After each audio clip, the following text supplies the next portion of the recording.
came to do were burn in daylight. Okay? There is no anguish at the Tav by Yahusha. Literally in the Besorah of Yochanan, he is depicted as becoming complete at the Tav. He understands what he's doing, and as such, he brings forth completion to humankind by and through it. And he understands every step of the way what he's doing. Okay? As mentioned, there are a number of characters in Yochanan that are not mentioned in the Gospels. There are some from the other Gospels that are illuminated in more detail. We hear about Martha and Mary, but they're brought to life in Yochanan. A major and very important connection is made between the story of Lazarus and the rich man in Luke 16 and the resurrection, or not the resurrection, but the bringing back to life of Lazarus in the book of Yochanan. Those two stories are connected, and they're very important, and we'll take a look at them when we get to them. So, our study of this Besorah will be broken into relevant pieces that can be supported by the Tanakh.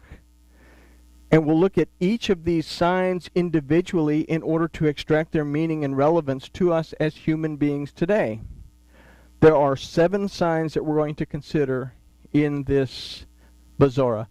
7 signs occurred. First of all, the wedding of Cana.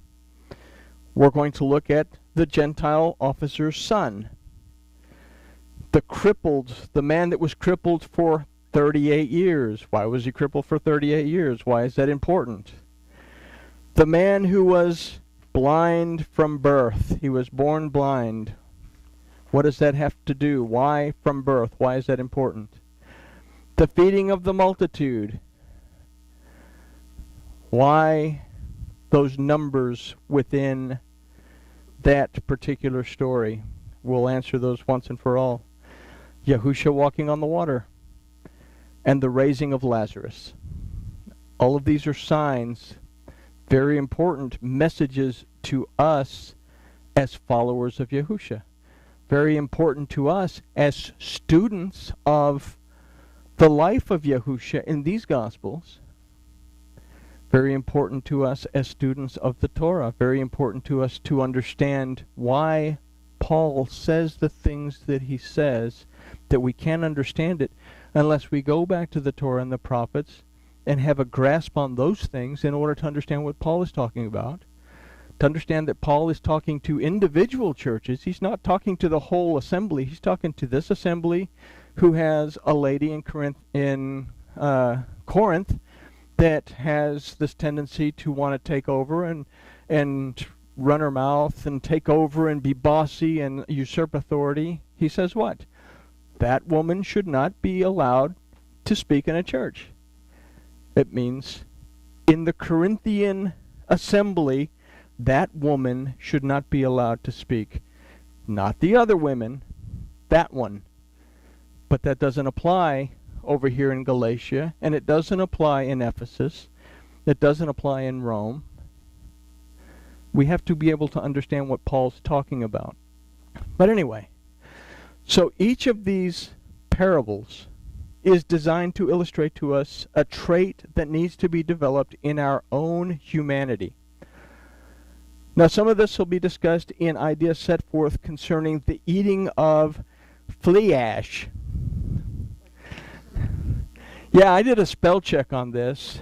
So, on the eating of flesh and the drinking of blood of Yahusha. And this is the only real mention of something that you would call the Eucharist. He doesn't mention anything about bread and wine. He simply says, you have to eat my flesh and you have to drink my blood. And what we're going to find out, that this was a teaching that caused many of his followers to abandon him because they didn't understand. Even Kepha, even Peter said, this is a hard teaching. Many abandon a relationship with Yahweh Elohim because they don't grasp the importance and the significance of this particular teaching, and we're going to blow this teaching wide open so that we can understand how important this is, and it has nothing to do with cannibalism. Okay? We're going to consider the importance of the words spoken by Yahusha at the Tav and their impact on us. We're going to consider the impact of this gospel, the Besorah, the message of hope, and these signs on us as spiritual beings, and ultimately their impact on our very souls, because this is a very, very far-reaching message. It affects our humanity, it affects our spirituality, and ultimately those things together will affect what we write on our soul. So if we lose the concepts of Yochanan because we want to look at it from a literal standpoint and say this is history and Jesus is God, then we're going to miss the point of what this gospel is telling us. And it's very important that we be able to grasp that. And it's, hopefully by the end of it, it's going to open our eyes to a lot of what these are telling us, because we're going to look at these as we go along. But we're also going to get a good dose of Torah and prophets along the way as well. So, we're going to consider the message for us in the characters of Judas and Kepha, or Peter. We're also going to look at Mary Magdalene and Thomas. So, throughout the study, we're going to consider some of the historical background of this period of time under Roman occupation. A lot of that has to do with us understanding the history of what was going on in Rome as well. Okay? What the Jewish mindset was of the Pharisees, the Jewish authorities.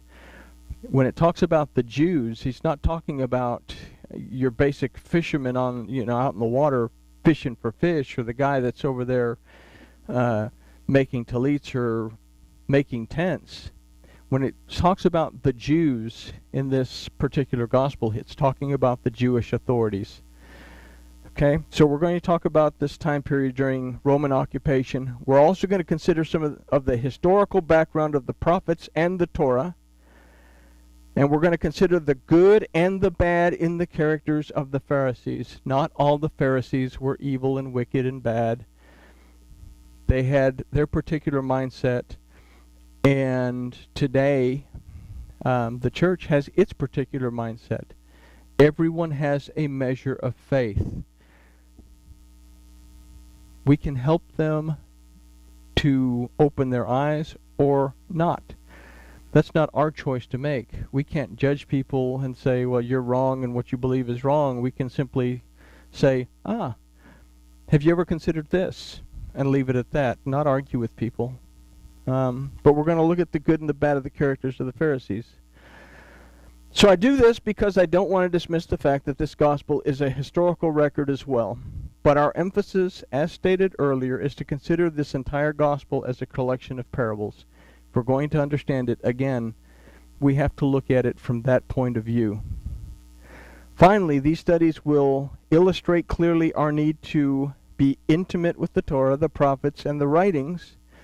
We'll also refer to the other Gospels to discover deeper meanings in the stories contained in Yochanan. There's a lot of prophetic imagery in Yochanan, not necessarily based on prophecies coming true, but there's a lot of prophetic imagery in Yochanan concerning the coming of what's going to happen immediately. We get a prophetic look at the coming of Paul. The story's almost identical to what happened on the road of Damascus, if we look at it. The prophecy in this little gospel, a prophecy is given about the split between the Nazarim, the followers of Yahusha, and what would become the Catholic Church. A few years after this Besorah is written, what's called the Yochanan community is going to be expelled from the synagogue. They're not going to be allowed to come back. So there's going to be a rift between the Nazarim and Judaism. There's also going to be, farther on down, a rift between the Nazarim and the developing Catholic Church. So, something that is taught prophetically in this book. We're going to consider some Talmudic ideas in these studies as well. Concepts developed by the Church Fathers, and we're going to consider both of these, the Talmudic concepts and the concepts of the Church Fathers, so that we can add contrast as to what we're learning. We're learning to see it from a Jewish point of view.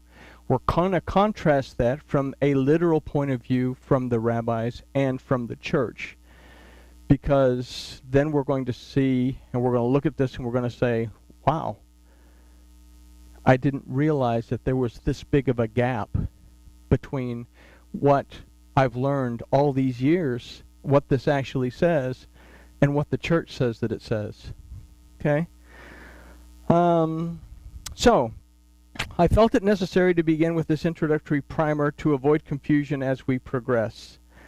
I do believe that when we finished our studies of Yochanan, we'll have a deeper and more significant relationship with Yahuwah, our Father and Elohim, a richer understanding of Yahusha, who is our master and our teacher, and a deeper and more compassionate view towards one another. And there's a thingy behind me. The introduction was long. There is so much stuff in this gospel that it's going to take us a while to get through it. So this is why we have to break it up into little stories, so that we can take this story and this story and this story and understand it, and then refer back to what this is talking about, what the Torah, what the prophets, what the writings are talking about. And hopefully when we're done with it, we'll have a much greater understanding of who we are in our relationship with Yahuwah Elohim by and through Yahusha, who is Mashiach. And with that, we can say grooviness has been achieved.